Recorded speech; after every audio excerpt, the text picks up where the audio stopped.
Hey, what is up, everyone? This is Ete with another episode of Eco Lawn Science. It's a wonderful blue sky ski day here in Utah with fresh powder. My wife is up on the mountain, and I am here making another episode of the show for you. Today, we're going to jump in and talk about, well, probably the most controversial issue in the industry at this time because it's been all over the news and everything for the last year. 2019 was a brutal year for this product, but even before then, all kinds of issues and problems and science that backs up both sides of the argument. So today, I'm bringing in some facts, and I say facts, but take it with a grain of salt because, as you know, there's facts on both sides of everything nowadays. You could watch one example is I've been on this ketogenic diet for almost 2 months, and I've seen enough documentaries about how eating fat can burn fat and help your mental health.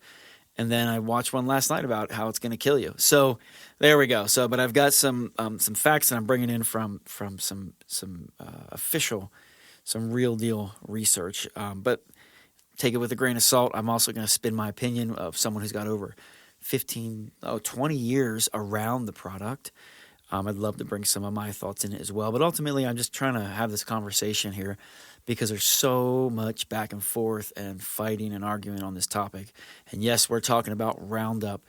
RoundUp herbicide weed control was founded or created by a company called Monsanto back in the mid-'70s, and they actually sold it 2018 in the midst of all kinds of lawsuits and litigations and negative press. They managed to sell it for a ton of money to Bayer here in America. And so anyway, there's all kinds of different sides of this topic, and I'd like to offer my opinion and some facts and let you kind of come up with what makes sense for you. So RoundUp, let's start at the beginning. What is it, for those of you who don't know? RoundUp is a non-selective systemic weed control. That means it doesn't select what it kills. So if you had 5 dandelions in a nice lawn, and I spot treated it, so I hit those dandelions with RoundUp, because it's non-selective, it's going to kill everything it touches. So therefore, you're going to have 5 big, nice, and dead spots. Could be, depending on how you spray it, it could be 3 inches, it could be a foot wide. You see them all the time. And I always wonder, how in 2020 do people not know that RoundUp is a non-selective? Because I see it every year in my neighborhood around. I see homeowners burn holes in lawns, and I think, how does that even happen? Who doesn't know that? But apparently people don't. I've been around this stuff, so I guess I've seen it. And so it kills whatever it touches. So if you want to use it if you got to kill off some grass, to replant grass or whatever, you rip out your lawn and put in xeriscape in, you could use that. If you have to kill off weeds in a flower bed, driveway mulched area, you're going to use it. Now you got to be careful. It is systemic, so it stays in the soil for a bit, but we'll talk about that in a little bit, etc. So it's got all kinds of uses, but you're not going to use it on a nice lawn. You're not going to use it around flowers or plants that you don't want to kill. If you're trying to kill off of them, you can use it. That's the purpose of it. The active ingredient, which has caused all the heat in these arguments, is glyphosate. And so RoundUp is basically, depending on the percentage of active ingredient involved, it's glyphosate combined with different types of surfactants. Now, I want to say this right off the bat. I actually use very, very, very little to none of this product. I have for years in the past, but as a personal mission with my company, EcoLawn, I have been trying to get us to where we can, again, have great landscapes, make homeowners happy without using more organic-based or fully organic OMRI-listed products. And so I have an alternative to RoundUp. It's a non-selective weed control. Works just like RoundUp for the most part. The only downside is it doesn't have the systemic residual that RoundUp has. But anyway, I would probably say I'm at 90% of this other product. And I'll tell you the name. It's called Final Sands. Very expensive here in the States. But I bring it in large quantities overseas, 250-gallon totes, and so I can get the pricing down to where it's even close to being able to affordable to use on my clients. And so that's where I stand. I use very little. We still have some situations where either there's a job that has to be done and the client can't quite afford for the final sand, it's just out of the price range, or or there's a few other circumstances that we may have to, but we're on a mission to be 100% of the final sands, 100% organic, non-selective, and we are very close, and we've been getting closer each year. So I hope by 2021 we are 100%. Anyway, so that's where I stand. That being said, I have seen both sides of this argument. And, so last year in 2019, Costco stopped selling Roundup. And, one thing I forgot to mention, Roundup is the brand name. So the product is glyphosate. That's the active ingredient. But Roundup is just the product name that Bayer now owns. And so there are all kinds of products that are the exact same formula, but they're not called Roundup, right? They're made by different companies, same formula, but Roundup is the brand name. It's not the active ingredient. So in 2019, Costco stopped selling Roundup. In 2019, just a few months ago by October, there were 42,000 people are in lawsuits saying that it caused cancer. In 2019, Roundup 360, which is one of the Roundup products, was banned in France, and other countries are now working on a ban. So you can tell this is a hot topic. So you have a lot of issues with this product. And this is not new to Roundup, Monsanto, or Bayer. Back in 1996, they ran ads that said it was safer than table salt, and they were sued for that as well. They also have been caught falsifying test results. So again, I'll get to my opinion later. They have been caught falsifying test results. So a lot of in the last, it's been around since 1974. So what is that? 40-something years. I should probably be able to count better off the top of my head. It's been around. There's been a lot of issues against it. Now let's look at some of the other things on it, because there has been a lot of research that says the toxicity is so low on this product that it is less toxic than aspirin. There is research that says because of the way Roundup works, it attacks enzyme. It works on enzymes that human beings don't even have. That plants have. That it has no damage or toxicity to human beings. Very little to fish, and none or little to pets. Now, there's research that says that, and I'll tell you there's research that says the exact opposite as well. So anyway, all sides of this argument, I want to share my experience with it and some of my thoughts on it. So over the last 15 years, I've worked for myself between here and Jersey, owning my own company. So I've dealt with thousands and thousands of clients, and I've dealt with hundreds of property managers and landscapers and people who are also using it. Many are unlicensed and many are licensed. And I want to speak to that for a minute. I had a conversation, people get so mad about this product. They watch a documentary and people get so worked up that we're being poisoned by these giant chemical companies, and I'm not. And I think there actually is some truth to that, but there's more that I want to say. And so as I've been watching this and, I'm familiar with the product, I know that if you follow the rates and applications correctly, you use very, very little. It's very effective at what it does. It does a great job with very little amount of active ingredient, killing those weeds and helping you, whether you're on a crop, a farm, whether you're doing your home. So it does a great job at what it's at. And I've noticed everyone, when a documentary or news comes out, everybody just loses their mind. They get angry. And I've even had clients call me this year and say, hey, we send an email out, hey, we're coming out to treat your lawn tomorrow. And I've had clients say, hey, is there any Roundup? Are you going to use Roundup? And I just thought, wow, first of all, no. Secondly, Roundup doesn't go on lawns, So I see people getting emotionally driven and angered and outraged without even understanding the product, without having any really true research or just knowing what it is. And so that tells me, I don't know. That tells me there's a lot of truth and a lot of nonsense out there, because it's emotionally driving everybody, because they hear, okay, this person got cancer. And there's 42,000 cancer people rising up against it, right, out of the billions of people who have actually used it. And so therefore it's bad. And I'm not saying it's not bad, but what I'm saying is I would love people to take a little more time to understand the product and understand more about it, get a little deeper. There are things that I don't like, that I haven't liked about Monsanto on a personal level, especially when it comes to crops and GMOs and things like that, and that's a whole other conversation. But you have the choice to go buy organic, locally grown and sourced vegetables and fruit, and that's an easy one. You just pay a tiny bit more, and you can have that. You don't even have to deal with that. But I think there's just a lot of lack of understanding on what's going on out there.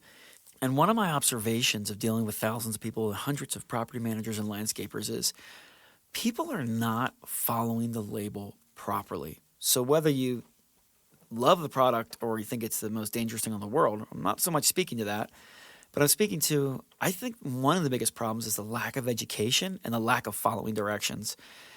Any product, whether it's a lawn care, weed control, pesticide for killing bugs, it's the same thing, right? I've been and I've seen people get a bee at their house, pull out this huge can of aerosol, bee pesticide, and use half a can on a bee, and I go, okay, so you didn't read the dosage, you didn't follow application instructions, and that's what scares me is the misuse of products. I don't know.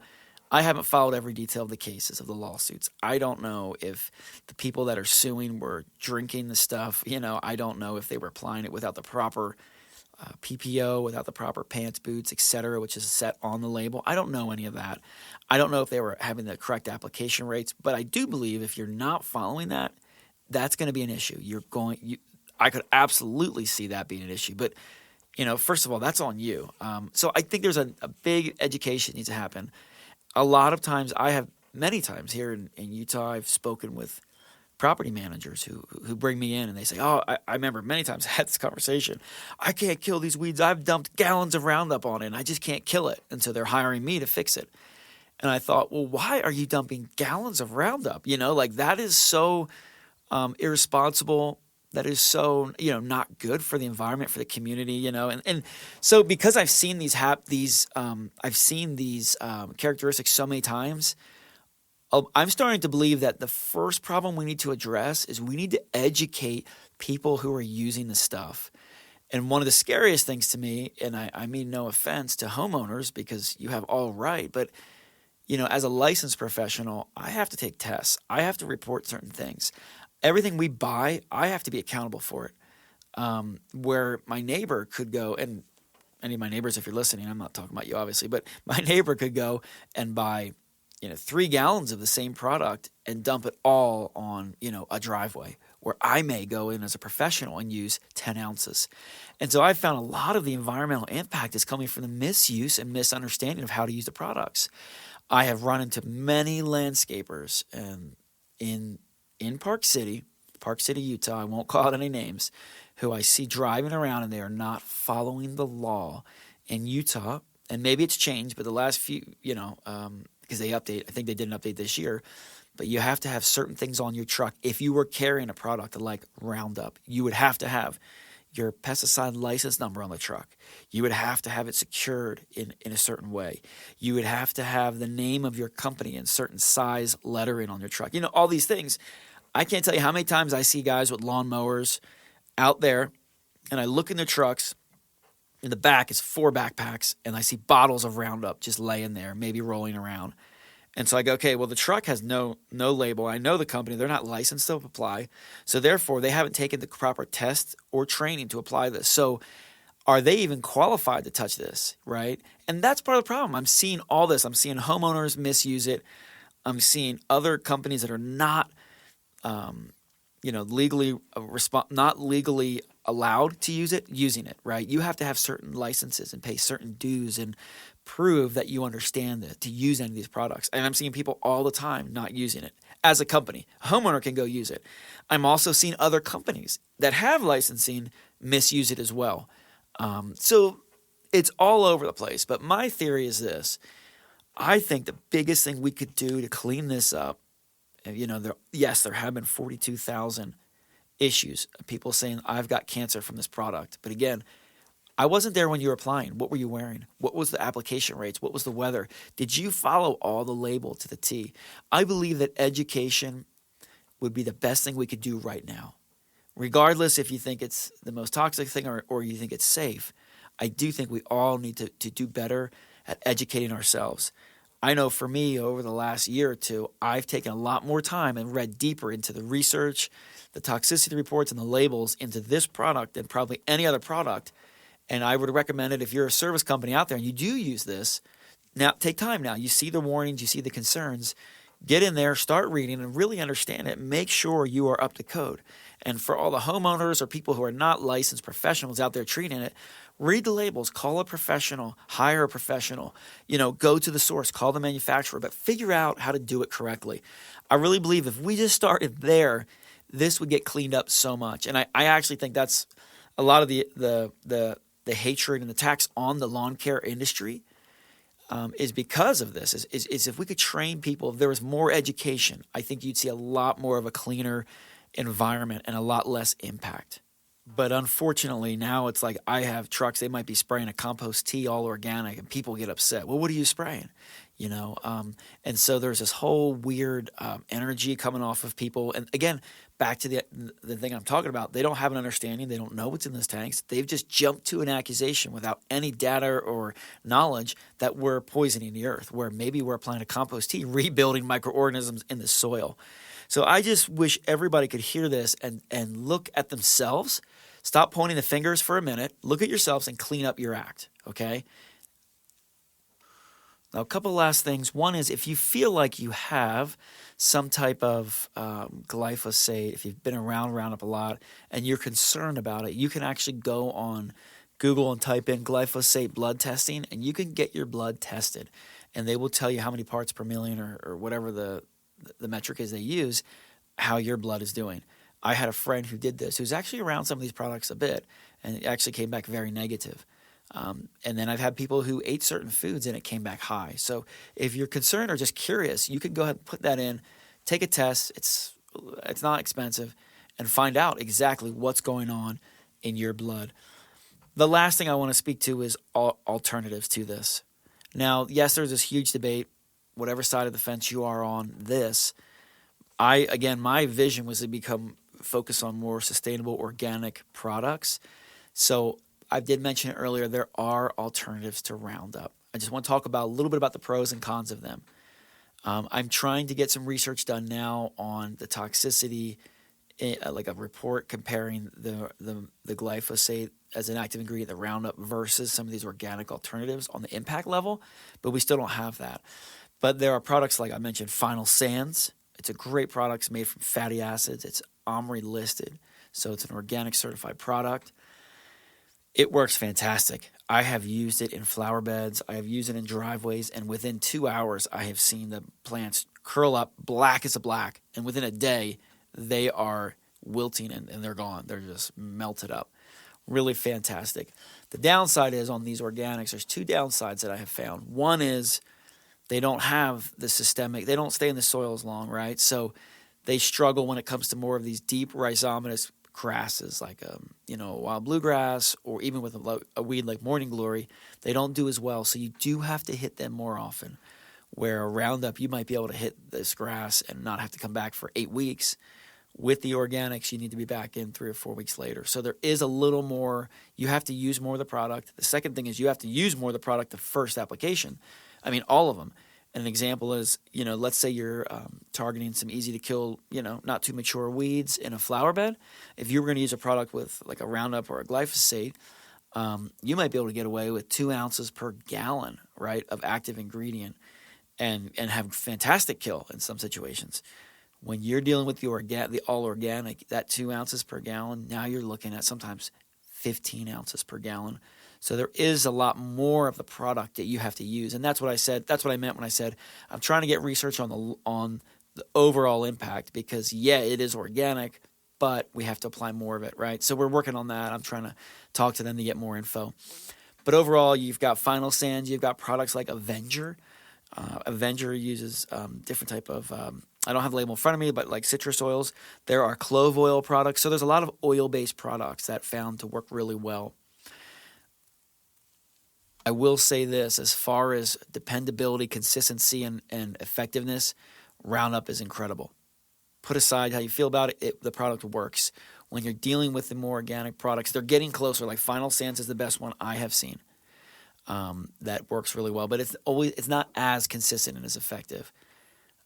But for me personally, with the technology that's coming out and the advancements in organic weed control and looking at the impact and being a steward over the environment and the responsibility that I feel I am driving my clients, and I have been pushing for years to get away from these big company products, get away from the mega companies, get away from the chemical manufacturers, because I know that their research will also be biased.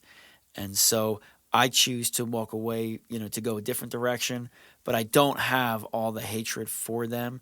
I am uncomfortable with the Roundup Ready crops on my food, anything like that I'm uncomfortable. But what makes me the most uncomfortable is the people that don't know what they're doing that are using it. The unlicensed companies, the homeowners that are out there just dousing it on little plants and going way over application label. Those are the things that scare me. So that's all I have. You can make your decision. There's a lot more research, but that's the direction that I choose to head in. And I hope that if any of you are listening and you use this product, just please really study the labels, follow the rates, protect yourself, and use it properly. And, don't just be smart with it. And that also goes for other companies. And if you're a company applying it, you're not licensed, get licensed or find a licensed company and have them do that work. If you're a mowing company and you're great at mowing, just mow. Don't bother getting into the chemical side of it and getting licensed and having techs, because I've seen it too many times. Unless you're really committed, it just becomes a hindrance to your mowing company. And, in Utah, there are guys driving around. The state is driving around all the time. And they are, because you can actually report people. If you see a truck that doesn't have the proper things, you see the chemical in it, you can take a picture of the license plate, send it in. And so they are checking, especially with all the allegations, all the lawsuits. The next few years, it's going to get worse and worse on Roundup. And I am excited that it's going to hopefully make the organic versions more comparable in price, more affordable, and have more technology and advancement in that. That's all I got for this one. Hope you guys have a great day and stay safe. Thanks.